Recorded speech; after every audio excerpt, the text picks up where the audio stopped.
Hello? Oh, is this working? Okay, so believe it or not, it was working. Welcome back to the Seven Smushed Eggy channel. As you can see on my screen, I'm going to be reviewing um Jackpot Juicer from Dance Gavin Dance, kind of an update to my Dance Gavin Dance review video, but since it's only going to be one album this time, I'm thinking I'm going to rank all of the songs, maybe listen to it with it. Kind of scared to do that because I don't want to get copyright struck. So I might like do some nightcore Alvin and the Chipmunks type beat to wrap around that copyright stuff. So here we are, 2022, new album. Before we start, I know everyone's gonna be like talking about the Tilian uh discourse, the allegations, and my opinions on that. And right off the bat, I don't really care. Like, it's not really like what anyone does in this band. It doesn't affect me. I don't know them. I'm still gonna listen to it. Tilian is still my favorite vocalist. I'm sorry if that offends anyone. I just like his voice the best. And I think he did a really good job on this album. So that's all I'm really gonna say about that. You are free to agree or disagree, but I'm just going off purely based off the music, not on who they are as people. So, okay, so the first track on this album is Untitled 2. Probably the worst song on this album. It's by no means bad. It's just really jarring to have uh orchestral instrumentals. But I mean, I'm not surprised. They Dance Gavin Dance always plays around with like trying new things all the time. I just thought it was personally I don't know. I don't think it just really fits, like once it goes right into cream of the crop right after this, it's kind of jarring. And uh I am always skipping this song in particular, so I'm going to be ranking it as probably like a C minus. And also, I lied. I'm not really going to be listening to it because I thought it would be funnier if y'all could actually see my face while listening to it. But I look ugly as fuck today, so I'm not going to be doing that. So, sorry, I lied. But now I'm avoiding copyright, so. Okay, so the first real song on this album is Cream of the Crop, also the last single that they released before the album. Wait, was it the last single? I think it was either this one or Feels Bad Man. Don't really remember right now, but it was one of the last singles that. No, Feels Bad Man came for last. Okay, whatever. So, this song had to grow on me for sure because I was not a huge fan of the chorus. But after listening to it for a long time, like over and over, it definitely has grown on me. I'm particularly really into the verses, and the bridge is just so beautiful. Beautiful. Oh my god. Can I talk?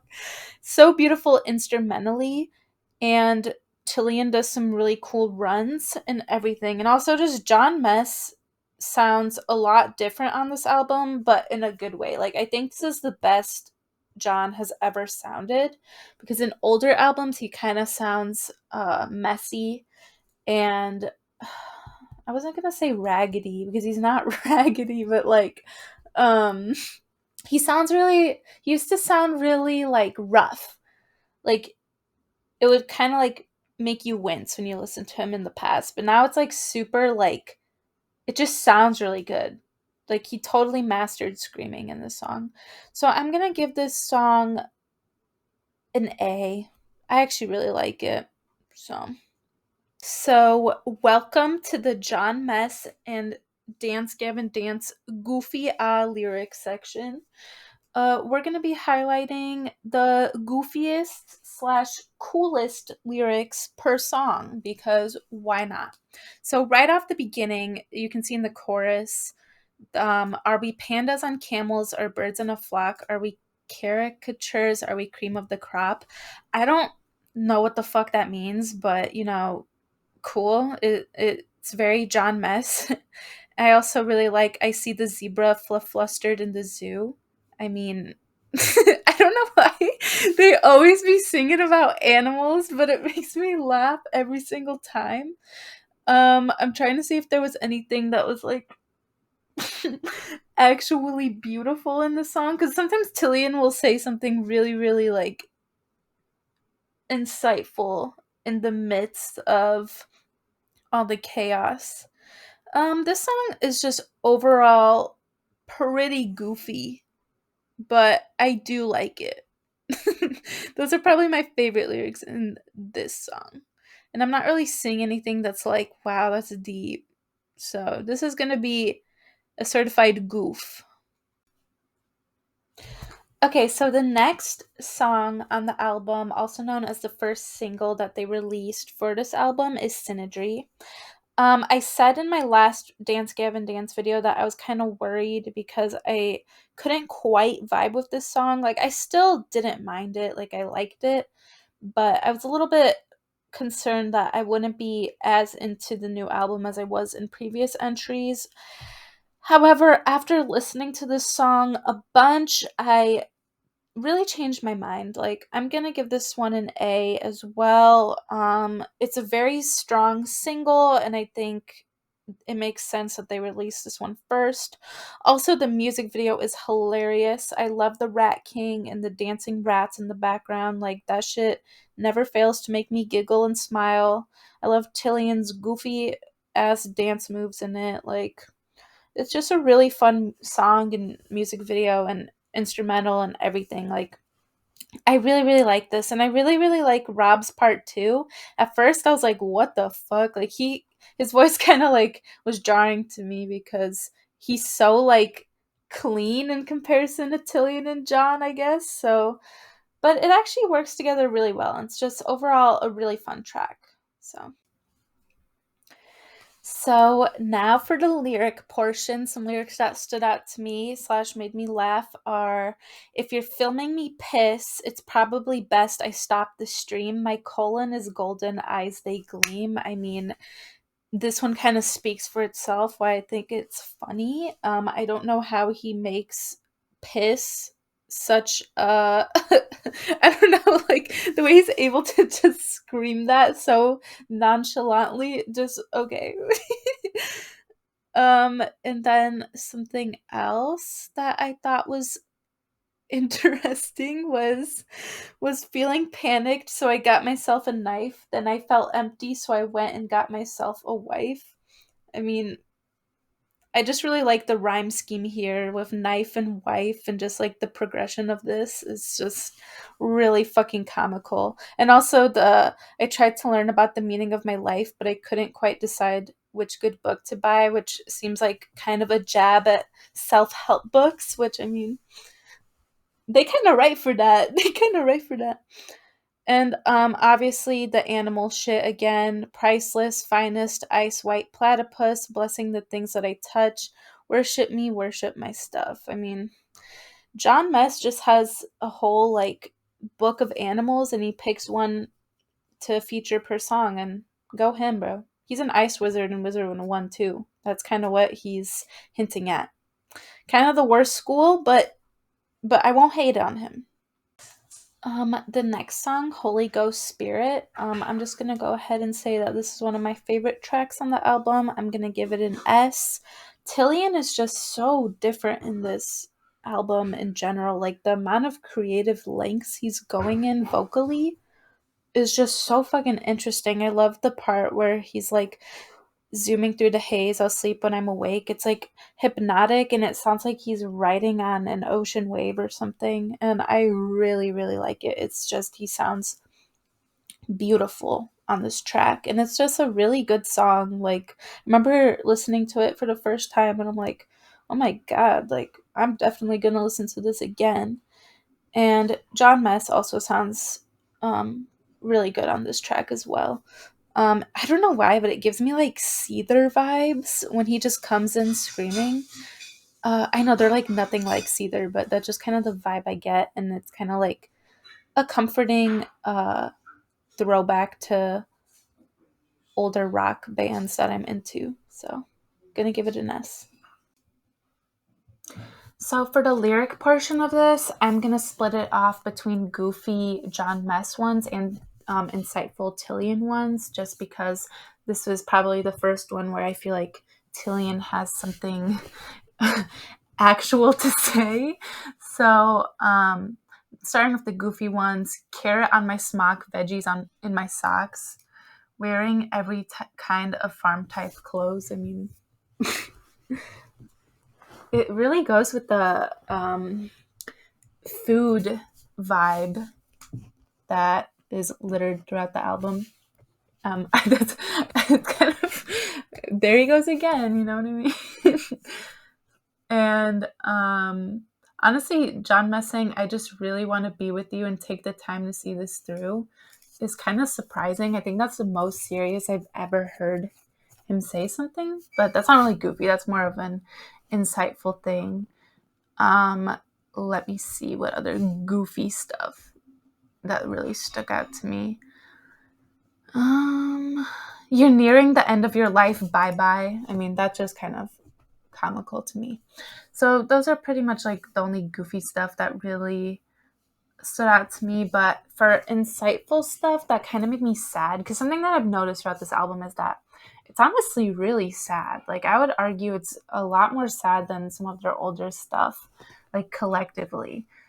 And stuff that I like are fatal flaws are better left alone. I think that's really beautiful. Sorry. Oh, does everybody need to pay for their lowest choke? I mean, there's just a lot of like regret and like self-loathing behind these words, and they're just really, really, really strong. And like him wanting to be a bigger person, and I mean, people are probably just gonna be like, "Yeah, no shit," but I don't care, dude. I see this shit and I'm like, "Damn, my heart hurts." And even like this whole section is really, really sad to me. Um, yeah, so I can't really like my head is kind of like empty right now, but just listening to this song makes me sad.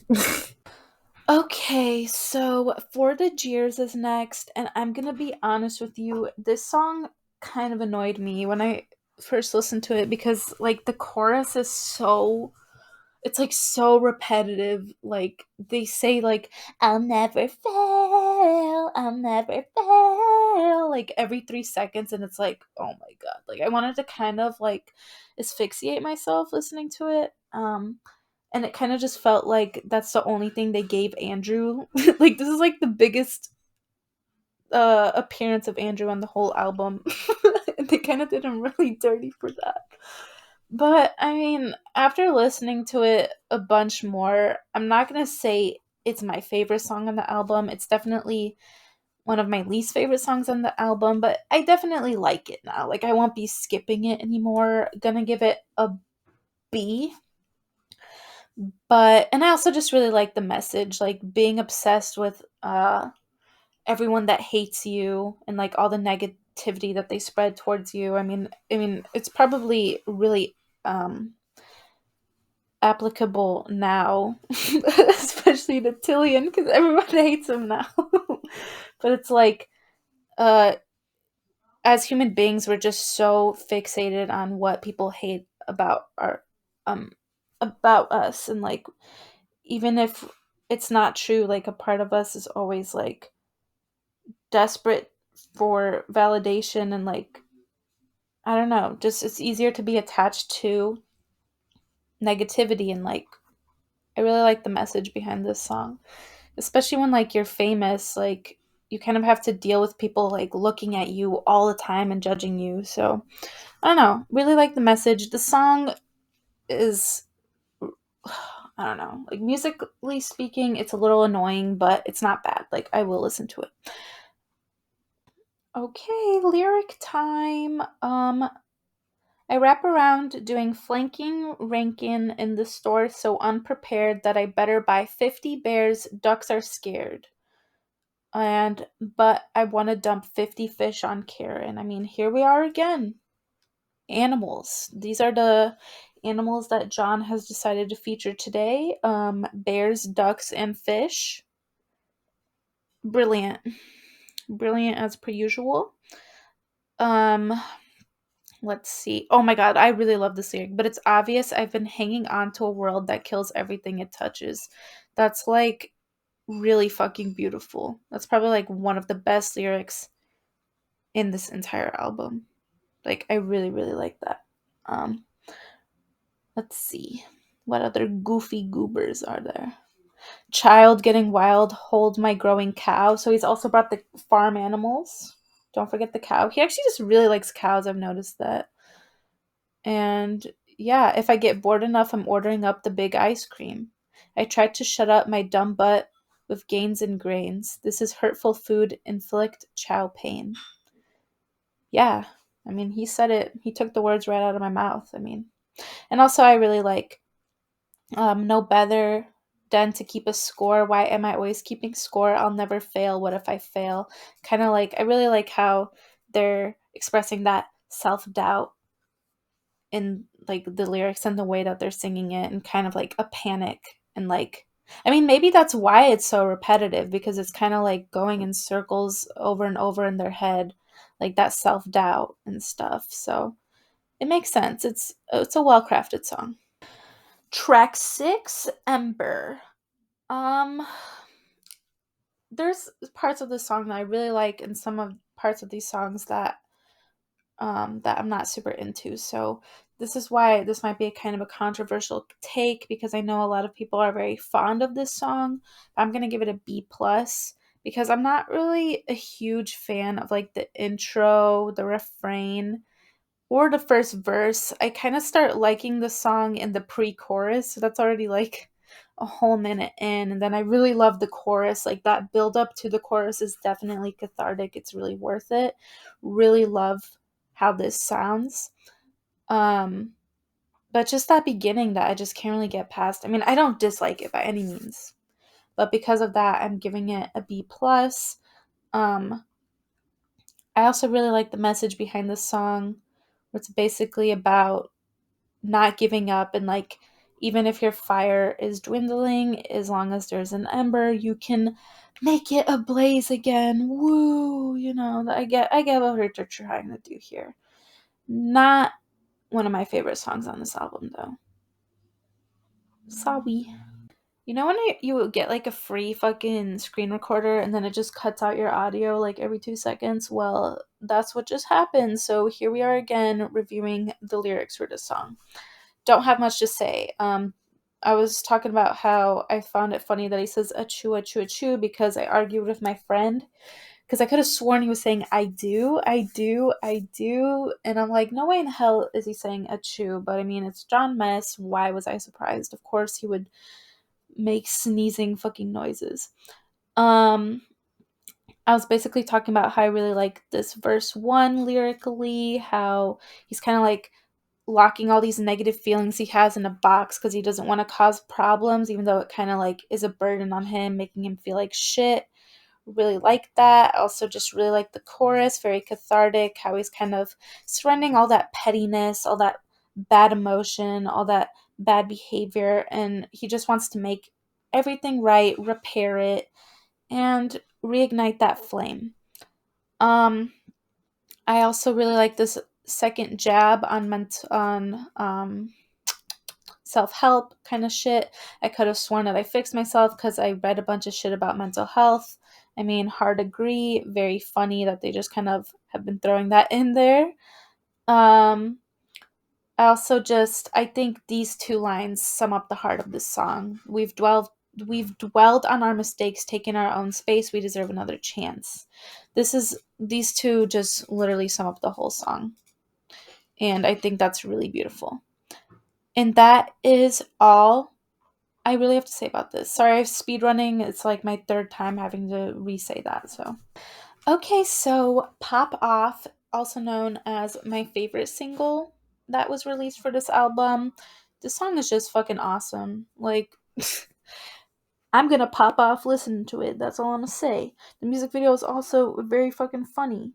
and I really like it. I mean, Tilian does this very disturbing dance in the jail cell, however, and my eyes needed to be bleach after that. But everything else was just, this is just really funny. And there's a golden cheese. I mean, what is there to not love about this song? Um, I really, really, really, really love the chorus, and I just really love how this sounds. I really love how John Mess sounds. It's honestly an S tier song.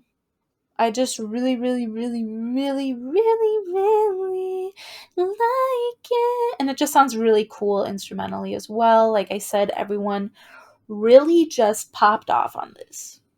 Rest in peace, Tim, because this is the best album instrumentally as well. Like, I literally bought the Target exclusive just so I could have all the instrumentals early because it is just gorgeous. S tier song. Lyric time. This one has a lot to go off of. I mean, right off the bat, ball cupping make you stare. Of course, all this shit isn't fair. I'm coming everywhere. Of course, all this shit isn't fair. I mean, when you gotta blow a load, you gotta blow a load. I mean, he's always been honest about it. Um, to debunk my friends who keep saying it's pop off, I took my socks off. Here you go. It is not that, and y'all got me fucked up. Let's see. I mean, this whole song, it literally says in the synopsis, is about like a toxic relationship. Bad blood, Taylor Swift moment, hard eyes. I mean, go you, Tilian, go you. I'm not really gonna talk about the lyrics. The only ones that I really like are like elegant fangs out covered in crimson, always delighted when I'm drowning in helpless obsession, because same. Same Z's. And of course, John with his wanting to adopt a pet. I think you need a give a pet a home, they won't leave you, no. I mean, he's right. Sneaking in a little adopt a kitten or puppy from your local shelter in the middle of the song. Dog digging in the plants. Yeah, I can't. I can't. Track 8, One Man's Cringe. I really, really like this song. It's probably one of my favorites as well. Gonna give it an S. Maybe like an, no, I would give it an SS, but literally my only problem with this song is the last line. One man's cringe is another man's tattoo, dude. That shit pulls me out. It makes me cringe. But other than that, I mean, I guess that's the point. But bro, I literally like get secondhand embarrassment. But other than that, really love the vibe of this song, the flow. It's all like so perfectly executed together. So that's why I'm ranking it so high. And I'm probably gonna mix in the lyric review with this one because I don't have a lot to say. But I really like this kind of don't listen to acceptance speeches, kind of like call back to their album Acceptance Speech. So I like it. And I also kind of like the refrain, said you read it, did you get it, bet you didn't, not gonna change your mind. Basically saying that it doesn't really matter what you say to some people, even if you have facts and logic, you're not gonna change their perspective on stuff, and sometimes it's just worth not saying anything too. And yeah, can't spend my time making something for everyone. This is kind of like addressing the criticism that Dance Gavin Dance gets musically. I know people like Anthony Fantano kind of dunk on Dance Gavin Dance to a ridiculous degree, but this was supposed to be fun. Like, they're supposed to be having fun making the music because their music is really fun. And they don't really give a fuck. Let me see what else. If there's anything. Oh my god. What's the meaning of this memeless meme? That's probably the worst lyric I've ever seen in my life. Oh my god. I see you cringe at what I'm mentioning. Dude, he literally read my mind. Holy shit. But yeah, this song's really cool. I definitely, if you want to listen to a song on this album, I would say listen to either this one or Pop Off. Okay, so this is going to be the last song that I'm reviewing today just because this album is incredibly long and I have other stuff to do today, but this was the last single released before the album, a day before the album was released, in fact, which I thought was kind of unnecessary and jarring, but I mean, I guess they just really wanted to put something for the hype. Um, when I first listened to this, I really thought it was kind of mid. Like, I thought this was probably their weakest single that they released, but I couldn't disagree more actually. Now that I've listened to it a bunch, I'm giving this one an SS. Definitely top 3 favorite songs on this album. Um, this one's really good. I mean, yes, the chorus is a little bit cringe. Like the whole title feels bad man and stuff. That is cringe. But I mean, he executes it and he executes it well. So I do like it. And the music video is goofy. Tilian looks atrocious in his drip and it's really funny again. They're just really good with music videos. So, um this one gives like ultimate summer vibes too. Like this is the embodiment and soul of summer. The instrumentals are just so fucking like wanky and like cool and like psychedelic and dreamlike. I don't know. I just really, really, really like this one. Lyrically, let me see. Brain brimming through a sea of bats. I mean, that's the animal of the day in this one. Let's see. Oh my god, I'm just like I have the fucking beat and rhythm in my head of this song just like looking at it. So I just want to listen to it. Um oh my god. Should you live with your regrets or just get high? I mean, that's kind of a call out to some people that I know that are a little bit addicted and not really sorting through their problems in a way that they probably should. Um I don't know. This song just kind of gives me a reflection vibe. Like it's more of a self-reflection kind of thing. And I mean, I like it. Not obviously not the strongest message. I don't really listen to this song in particular for the lyrics. I just really really love how it sounds. So, I don't really have much to say about this. Um yeah. Okay, so that's all for now. I will release part 2 sometime in the future, not sure when, but um yeah, if you're interested, keep yourself posted, I guess, because I'm definitely not done with this. But yeah, thank you for watching the 7 Smushed Eggy channel, and those are my current rankings. Bye bye.